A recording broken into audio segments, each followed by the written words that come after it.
Bonjour à tous, c'est The Amazing for Us. Aujourd'hui, je fais une vidéo un petit peu particulière. Donc, ça sera comment utiliser Nokia Procam. Donc, qu'est-ce que c'est Nokia Procam? C'est une application qui a été développée par Nokia auparavant, qui date déjà du Lumia 1020. Donc, elle a été annoncée en même temps que le flagship photophone de Nokia. Et donc maintenant, elle a subi de nombreuses améliorations au niveau des performances, etc., de la convivialité. Et donc aujourd'hui, je vais vous apprendre comment utiliser cette application. Je vais fouiller dans les moindres recoins et tenez, enfin, asseyez-vous bien. Cette vidéo risque d'être longue car elle va vous apprendre plein de choses peut-être que vous n'avez jamais découvertes auparavant. Donc voilà. Donc Nokia Procam, alors je vais vous montrer son icône. Alors, elle a été récemment nommée Nokia Camera. Donc, je dis Nokia Procam, mais en fait c'est Nokia Camera, excusez-moi, ça a été renommé. Donc voici cette vignette, voilà. Donc, elle met un petit peu de temps à se lancer, ça je vous l'avoue. Elle met environ 2-3 secondes selon les situations, si vous jouez à des jeux, etc. Mais globalement, c'est relativement rapide. Ça va pas aussi vite que l'application caméra intégrée, mais elle se lance relativement rapidement. Donc, Nokia Camera se situe de trois grosses parties en fin de compte. Vous avez tout ce qui est cette partie bouton, tout ce qui est appareil photo, vidéo, etc. Le focus a par contre du mal à se faire. Voilà, on va le poser à plat peut-être. Voilà. Donc tout ce qui est partie vidéo, appareil photo et séquence intelligente, on verra plus tard. Tout ce qui est réglage et tout ce qui est galerie. Donc commençons déjà dans l'ordre. Donc là, vous avez le bouton d'appareil photo, vous appuyez pour faire une photo. Ensuite, vous pouvez glisser comme ceci pour arriver sur la séquence intelligente et de nouveau glisser ici pour arriver sur la vidéo. Donc vous pouvez glisser encore plus loin pour arriver sur quelque chose de, de plus lointain, donc sur les icônes. Vous avez un bel effet de fluidité, hein. Rien à dire, hein, ça fonctionne bien. Donc voilà, pour cette partie, ça fonctionne bien. Ensuite, vous avez tout ce qui est réglage. Donc là, vous voyez, il y a plein de réglages, de nombreux réglages. Je vais peut-être enlever la LED pour que vous voyez mieux.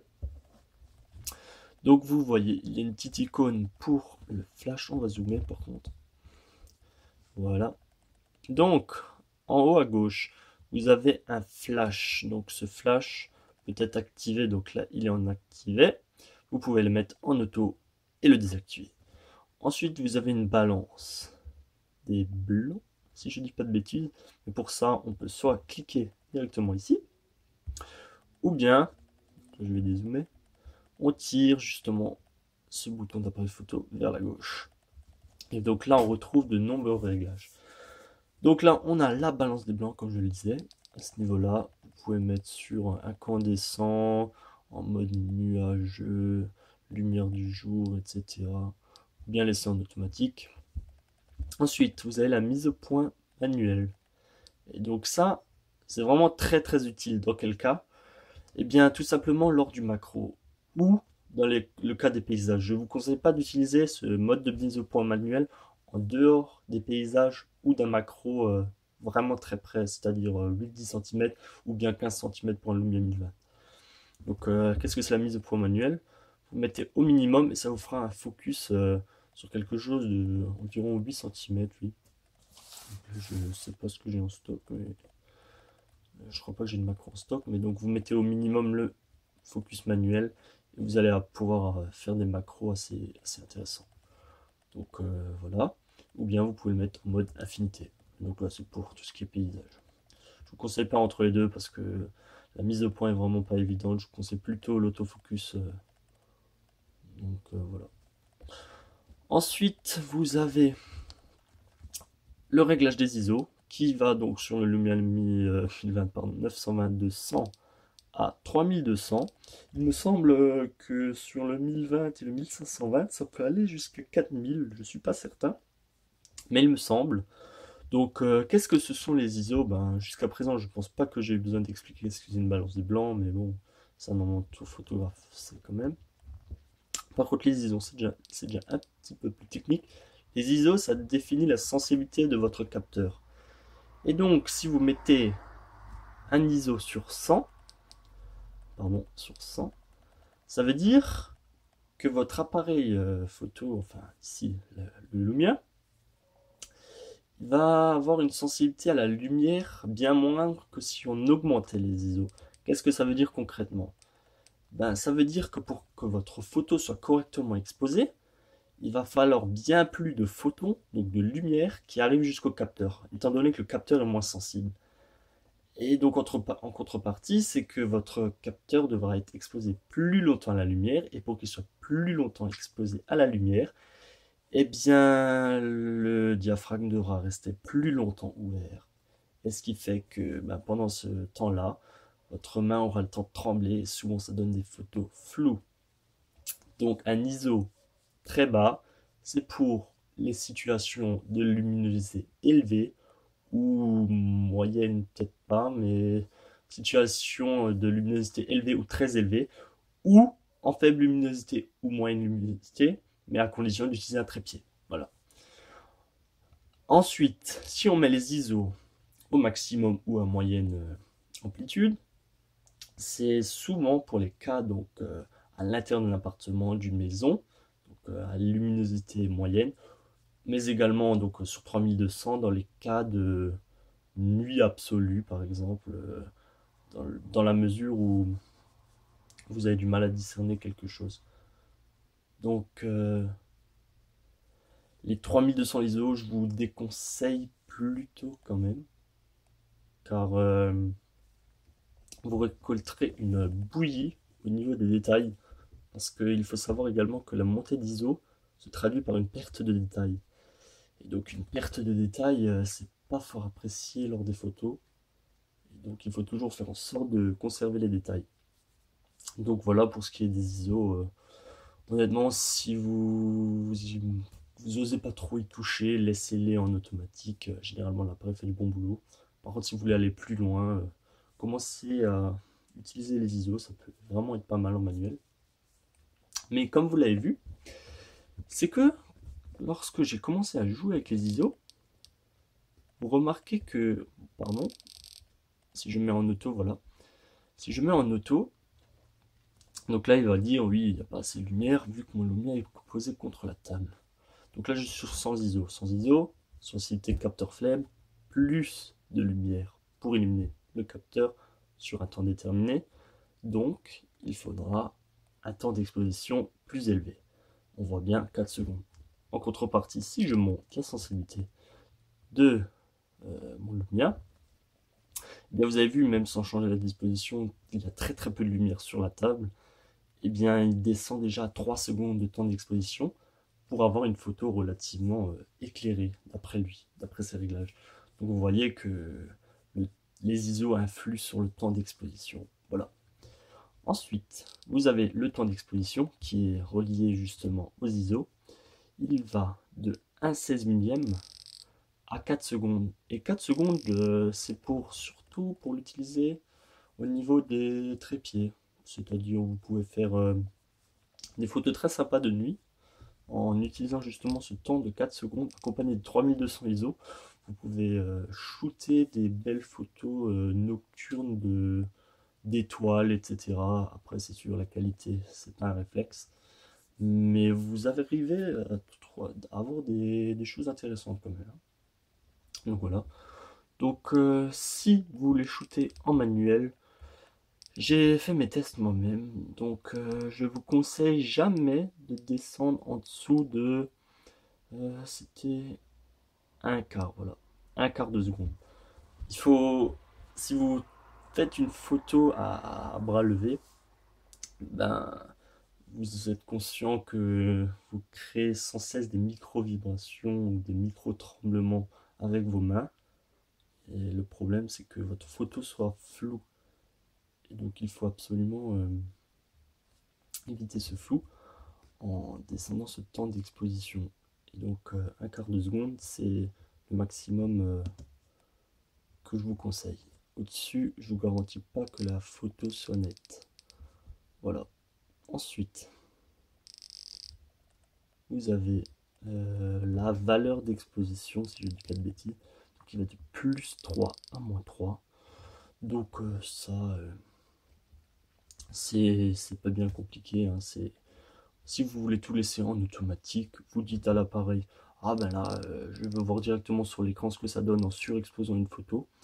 Eh bien, ça sera surexposé à tel endroit, et à un autre endroit, ça sera sous-exposé justement en -3. Donc à vous de jouer avec ça, je peux pas vous apprendre grand chose là-dessus, c'est à vous de jouer avec. Voilà. Donc si vous n'avez pas compris, je peux vous mettre le dictatiel, qui sera peut-être plus clair que moi. Donc il est bien... Ouh, le focus a du mal par contre. Voilà. Donc le dictatiel est bien fait, hein. Vous pouvez vous amuser à cliquer, hein. Contrôle la luminosité, essayer. Vous voyez, c'est ce que je vous parlais. Là, vous pouvez voir ce qu'il y a dehors dans ce temps-là. Lorsque vous faites comme ça, vous avez un dégagement du pénombre, ce qui fait que vous pouvez voir l'individu, alors que dans ce cas-là, non. Vous voyez. Donc voilà. Voilà pour ce qui en est du dictatiel. Maintenant, passons aux autres modes qui existent actuellement. C'est, vous cliquez sur la petite flèche en haut à droite, là. Voilà. Vous avez un mode auto qui s'affiche en haut. Donc ce mode auto, hein, il gère tous les paramètres en automatique, hein. Vous réglez ni les ISO, ni la balance des plans, c'est vraiment du full automatique. Donc j'ai testé, ça fonctionne plutôt bien. Vous recliquez sur le mode auto, il y a le mode nuit qui s'affiche. Si vous recliquez sur le mode nuit, vous avez un mode sport. Et vous recliquez, vous avez le mode auto. Donc le mode nuit, ça sera adapté au mode nuit, c'est-à-dire temps d'exposition légèrement plus long que le mode auto, avec une montée des ISO bien plus importante pour avoir une netteté accrue. Et le mode sport, généralement le mode sport, ça je peux pas vous dire ce que Nokia a mis comme algorithme ou comme implantation dans le logiciel, mais a priori ça serait de l'hyperfocal. L'hyperfocal, c'est pour avoir une image nette sur une grosse distance, c'est-à-dire de 3 mètres à l'infini. Généralement c'est ça dans les standards actuels, enfin sur smartphone du moins.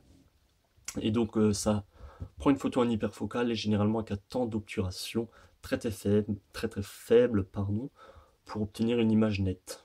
D'où le sigle de la personne qui est en train de courir. Donc voilà. Je vais passer un petit coup de chiffon parce que sinon vous n'allez plus rien voir. Voilà. Donc, qu'est-ce qu'il reste encore? Donc là, on a passé en vue le mode photo. On ira voir dans les paramètres tout à l'heure. On passe au mode vidéo.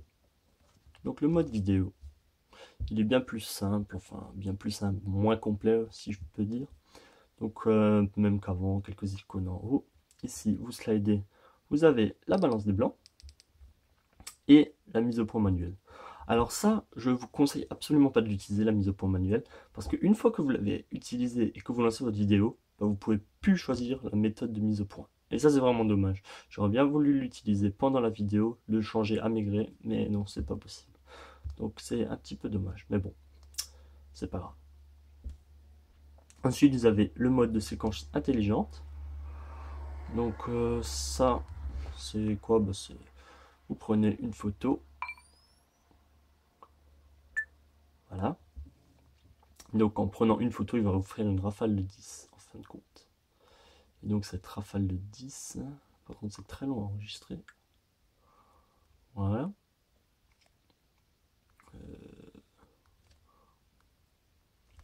Voilà. Modifier la séquence intelligente. Il faudra aller obligatoirement dans la galerie. Et vous allez choisir le meilleur cliché, la photo d'action. Bon après là j'ai pas vraiment d'exemple pour vous montrer, mais c'est plein de petites fonctionnalités. Honnêtement, c'est bien que ça soit implanté dans l'application, mais croyez-moi, vous ne l'utiliserez jamais. Enfin, faut penser déjà à l'utiliser avant de prendre la photo, et c'est pas forcément ce qu'il y a de mieux, parce que généralement ça dégrade la qualité de la photo, et c'est pas forcément ce qu'il y a de mieux. Donc je vous conseille pas forcément ça si vous voulez faire une photo unique, Mais bon, pourquoi pas. C'est un petit gadget sympathique, mais pas forcément utile, hein, en soi. Voilà, donc passons de nouveau au mode appareil photo. Donc je vais voir dans les paramètres. Ah oui, j'ai failli oublier les filtres. Donc les filtres, rien de bien intéressant en soi, pardon. Mais c'est bien implémenté, hein. Vous avez plein de filtres, etc. Donc c'est bien fait. Vous avez photo simple, la caméra, Nokia Refocus, Nokia Panorama, cinématographe. Non, non, rien à rien dire de ce côté-là. Ensuite, les vrais paramètres. Donc, vous pouvez cliquer vers la caméra frontale par ici. Vous pouvez mettre un retardateur de -0,5 IL à +0,5 avec le bracketing. Donc ça, c'est essentiellement pour faire des photos en HDR. Vous pouvez mettre 5 également. Et avoir un étendu plus important à ce niveau-là. Voilà. Ensuite, pardon, vous avez le bracketing que je viens de parler et les paramètres. Donc les paramètres qu'avons-nous là? Donc on peut choisir lumière d'assistance MAP. Qu'est-ce que c'est MAP? C'est la mise au point. La mise au point, c'est pour faire votre focus lors du premier verrouillage sur votre bouton d'appareil photo. Le deuxième sert à prendre la photo. Donc là, vous pouvez mettre selon le flash. Selon le flash, qu'est-ce que ça veut dire concrètement? C'est-à-dire que si vous forcez le flash et que vous mettez selon le flash, enfin, pardon, si vous forcez le flash lors de la mise, lors de la photo, eh bien, si vous mettez selon le flash, la mise au point se fera également avec le flash. Alors que automatique, c'est en fonction des conditions de lumière. C'est-à-dire que s'il fait jour, et que j'ai mis pourtant le flash en forcé, eh bien, il ne mettra pas le flash pour la mise au point, contrairement à selon le flash. C'est-à-dire qu'il dit, ah non, je n'ai pas besoin d'utiliser la LED pour faire la mise au point, car c'est pas nécessaire. Et c'est totalement vrai. Et jamais, jamais de mise au point avec la LED. Donc, à vous de juger. Moi, je laisse selon le flash, je trouve ça plutôt bien. Ensuite, vous avez les grilles de cadrage. Alors ça, c'est vraiment génial comme fonctionnalité pour les photographes. C'est que vous avez la règle des tiers, le nombre d'or, le réticule et le carré. Donc le carré, pour les photographes, oui, oui et non, c'est pour du Instagram, c'est aussi simple que ça. Le réticule, c'est plutôt pas mal non plus, on va pas l'essayer. Et la règle des tiers, c'est ce que je vous conseille dans la plupart des cas. Dans la plupart des cas, pardon. C'est la règle des tiers, c'est une version simplifiée du nombre d'or qui vous permet d'avoir ce quadrillage-là. Donc ce quadrillage-là, il est vraiment utile, c'est-à-dire dans les photos de paysage, lorsque, admettons, vous avez 2 tiers de paysage magnifique et 1 tiers de ciel magnifique, eh bien vous devriez faire en sorte que votre paysage rentre sur les 2 premiers tiers ici et votre ciel dans le dernier tiers en haut. Et vos éléments les plus importants doivent toujours se placer au niveau des intersections des lignes. C'est-à-dire mon sujet, généralement si vous avez un sujet très important à placer, il devra se placer pile à ce niveau-là. Donc je ne vais pas vous faire un tuto sur toute la photographie, il y a quelques bases à savoir, dont celle-là. Voilà. Donc la règle du tiers, vraiment bien. Ensuite, il y a les proportions. Donc moi j'ai pris du 16 neuvième. Vous pouvez prendre également du 4 tiers. Par contre, j'arrive pas à faire le focus. Je sais pas si vous voyez. Voilà. Donc 16 neuvième et 4 tiers. Donc 16 neuvième, c'est les standards actuels, hein. Au niveau des PC, vous avez un écran de 16 neuvième généralement. Vous pouvez prendre encore du 4 tiers si vous avez des écrans cathodiques à la maison. Enfin même, je crois qu'il existe des écrans plats en 4 tiers, mais j'en suis pas certain. Je préfère en 16 neuvième. À vous de choisir. Et ensuite, vous pouvez réinitialiser les paramètres par défaut. Et ensuite, voilà. Ensuite, dans les vidéos, vous avez de nouveau les grilles de cadrage, donc règle des tiers, nombre d'or, etc. Vous pouvez choisir la résolution. Par contre, j'ai un petit reproche, c'est que c'est totalement faux ce nom. Lorsqu'on parle de résolution, pardon, focus s'il te plaît, il a du mal. Oh là là là là. Voilà. Donc si on vous a bien formé en tant que, en tant que photographe ou même en tant qu'utilisateur de smartphone, on parle de résolution lorsqu'on parle de quantité de pixels sur une unité de surface. Et là, on serait plutôt dans le cas d'une définition, parce que 1080p, ça correspond à du 1920 par 1080. Et si on multiplie les deux, ça nous donne un nombre de pixels défini, et non un nombre de pixels défini par unité de surface. Donc, la résolution correspond à, par exemple, sur un écran, par exemple 300 ppi, 300 pixels par pouce, 300 pixels per inch, donc c'est 300 pixels par pouce, voilà. Et donc là, on n'est pas du tout dans le registre approprié, ça serait plus judicieux de mettre définition. Donc si quelqu'un de Nokia passe par ici, merci de faire remonter l'info, si possible. Donc oui, changer résolution par définition, si possible. Donc vous avez 1080p par 30 fps, en 1080p 25 fps, 1080p 24 fps, donc le standard du cinéma. Vous avez du 720p, 30 images par seconde, 25 et 24. Donc ça c'est vraiment bien. Il manque peut-être un 360p. Bon après c'est pas forcément utile, mais pour zoomer ça serait intéressant. Voilà. Ensuite vous avez un filtre des basses. Alors ça, très peu de personnes savent à quoi ça sert. Pourtant, c'est plutôt bien expliqué, je trouve. Donc, vous avez le par défaut à 100 Hz, qui est recommandé dans la plupart des cas. Donc, ça, pas de souci, si vous n'avez pas envie de tracasser, laissez-le comme ça. Vous pouvez le désactiver, c'est-à-dire que ça va enregistrer la gamme des sons entière. Et vous avez un puissant, c'est-à-dire qu'il filtre les fréquences basses, telles que les bruits moteurs. Alors, qu'est-ce que c'est ce charabia de filtre des basses? Eh bien, lorsque votre microphone, donc sur le 928 constitué de deux, vos deux micros vont enregistrer une bande son en plus de la vidéo qui s'étend de 20 Hz à 20 kHz, donc 20 000 Hz en tout. Donc 20 Hz à 20 000 Hz pour être précis. Donc ce qui est audible à l'oreille humaine.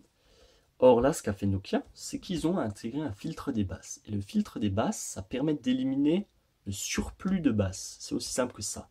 C'est-à-dire que si vous le laissez par défaut, entre parenthèses 100 Hz, c'est-à-dire qu'il va éliminer toutes les basses, entre guillemets, je ne sais pas si c'est toutes les basses, mais au moins une partie, ça c'est certain, des sons graves en dessous des 100 Hz. Et donc ça va l'éliminer en post-production au niveau de l'enregistrement.